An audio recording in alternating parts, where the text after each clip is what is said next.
Good morning dear student. Class 12th की chemistry में आज हम लोग 9th चैप्टर उपसहसंयोजी यौगिकों के विषय में पढ़ते हैं। उपसहसंयोजी यौगिक कोऑर्डिनेशन कंपाउंड एवं IUPAC नेम, उनके IUPAC पद्धति में नाम किस प्रकार रखा जाए। वे यौगिक जिनमें केंद्रीय धातु परमाणु सामान्यतः केंद्रीय धातु परमाणु तथा लिगैंड उनसे जुड़े हुए धन एवं ऋण आवेशित आयन के मध्य उपसहसंयोजी बंध पाया जाता है। इस प्रकार के यौगिक उपसहसंयोजी बंध बनाए होते हैं। ऐसे बंध बनाए हुए यौगिक उपसहसंयोजी यौगिक कोऑर्डिनेशन कंपाउंड कहलाते हैं। सबसे पहले हम लोगों ने कोऑर्डिनेशन कंपाउंड के विषय में जानने का प्रयास किया। अभी आगे इसके विषय में और विस्तार से जानेंगे। अब इससे जुड़े हुए लिगैंड। उपसहसंयोजी बंध बनाने में वह परमाणु जो इलेक्ट्रॉन युग्म प्रदान करता है, जो इलेक्ट्रॉन युग्म देने का कार्य करता है, लिगैंड कहलाता है। उदाहरण chloride ligand Cl-, cyanide ligand Cn-, ammonia amine जिसको कहते हैं NH3 आदि प्रमुख लिगैंड हैं। इसमें क्लोराइड ऋणावेशित लिगैंड है, ये आपके सारे के सारे, लेकिन अमोनिया उदासीन लिगैंड है। उपसहसंयोजी यौगिक तथा उनके संकुल या उसी को संकुल यौगिक कहते हैं।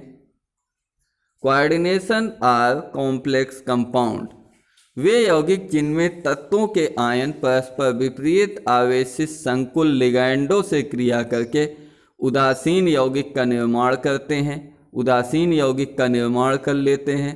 उपसहसंयोजी यौगिक कोऑर्डिनेशन कंपाउंड कहलाते हैं। उदाहरण K4FeCN6 पोटेशियम फेरोसाइनाइड, यह एक जटिल यौगिक है।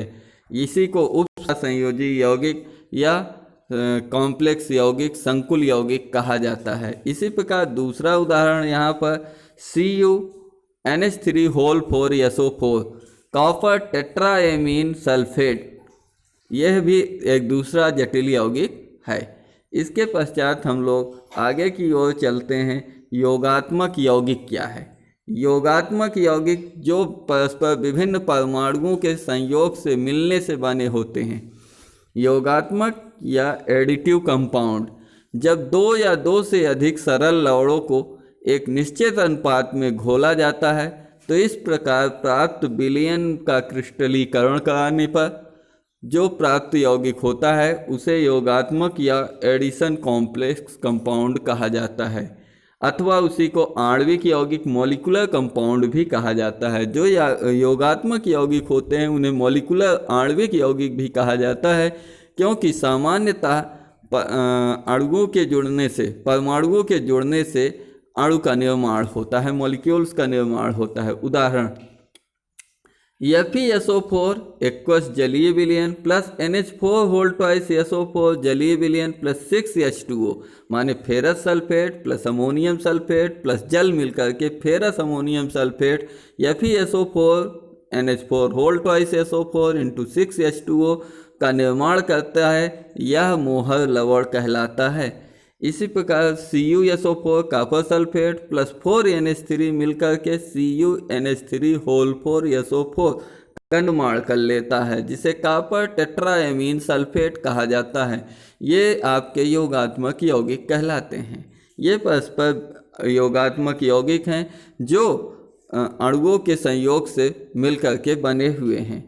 योगात्मक यौगिकों को दो श्रेणियों में वर्गीकृत किया जा सकता है, एक द्विक लवण और दूसरा उपसहसंयोजी यौगिक या संकर लवण। पहला द्विक लवण या डबल साल्ट, इसको डिफाइन करते हैं। वे आणविक यौगिक जो ठोस अवस्था, क्रिस्टलीय अवस्था में तो स्थायी होते हैं किंतु विलयन में अपना अस्तित्व खो देते हैं, अर्थात विलयन की अवस्था में वे स्थायी नहीं होते हैं और अपने परस्पर विपरीत आवेशित आयनों में विभक्त हो जाते हैं, द्विक लवण कहलाते हैं। इन्हीं को हम डबल साल्ट कहते हैं। आगे हम देखेंगे यौगिकों को। इससे पहले हम लोग इसका उदाहरण देखते हैं। उपसहसंयोजी यौगिकों को देखने से पहले द्विक लवण के उदाहरण। द्विक लवण FeSO4 NH4 SO4 × 6H2O जब इसका जल के साथ क्रिया होता है, जल में ये घोले जाते हैं तो Fe2+ 2NH4 plus 2SO4 minus minus. ये आपके द्विक लवण मोहर लवण फेरस अमोनियम सल्फेट के घटक आयन हैं।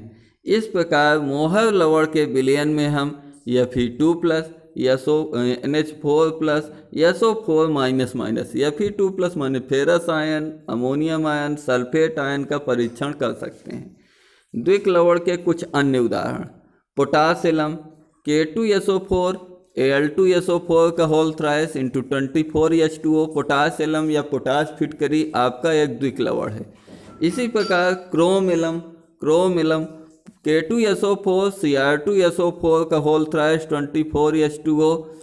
ये आपका क्रोमियम सल्फेट होने के कारण क्रोम एलम कहा जाता है। तीसरा ferric alum NH4 whole twice SO4 Fe2SO4 whole twice 24H2O, इसे फेरिक लवण कहा जाता है। कॉर्नेलाइट KCl MgCl2 6H2O इत्यादि ये आपके द्विक लवण के उदाहरण हैं। इसके पश्चात हम लोग सेकेंड योगात्मक यौगिक, उपसहसंयोजी यौगिक या जटिल यौगिक कॉम्प्लेक्स कंपाउंड के विषय में पढ़ते हैं। योगात्मक यौगिक जो ठोस अवस्था के साथ साथ विलयन में भी अपना अस्तित्व बनाए, अपने आप को परफेक्ट बनाए रखते हैं और विपरीत आवेशित आयनों में नहीं टूटने देते। इन यौगिकों का एक भाग जल में आयनित, एक भाग भी जल में आयनित नहीं होता तथा अपने अवयवों से अलग रासायनिक व्यवहार प्रदर्शित करता है, संकुल यौगिक कहलाते हैं। उदाहरण, जब कॉपर सल्फेट के जलीय विलयन को अमोनिया के जलीय विलयन के साथ मिलाया जाता है तो गहरे नीले रंग का विलयन प्राप्त होता है। यह गहरे नीले रंग का विलयन Cu2+ आयन की उपस्थिति के कारण होता है।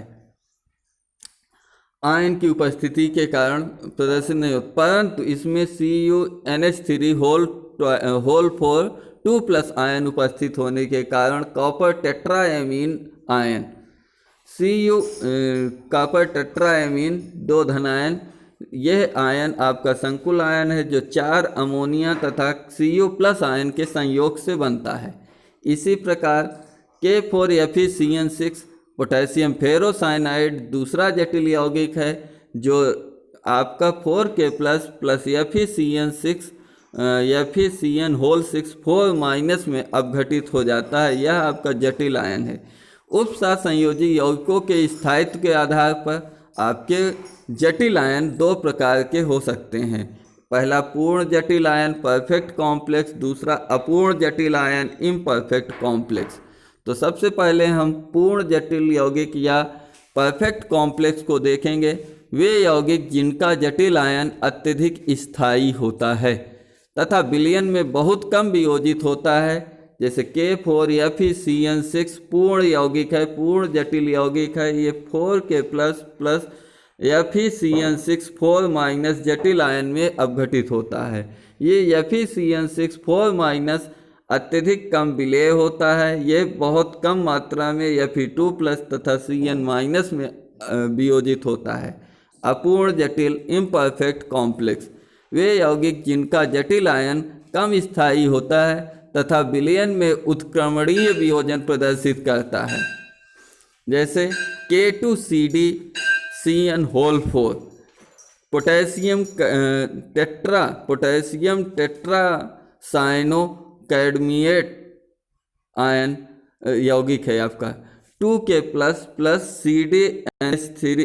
CDCN होल 6 2- में अपघटित होता है। अब आपका संकुल आयन CDCN होल 4 2- ये अपघटित होकर के CD2+ और 4CN- बनाता है।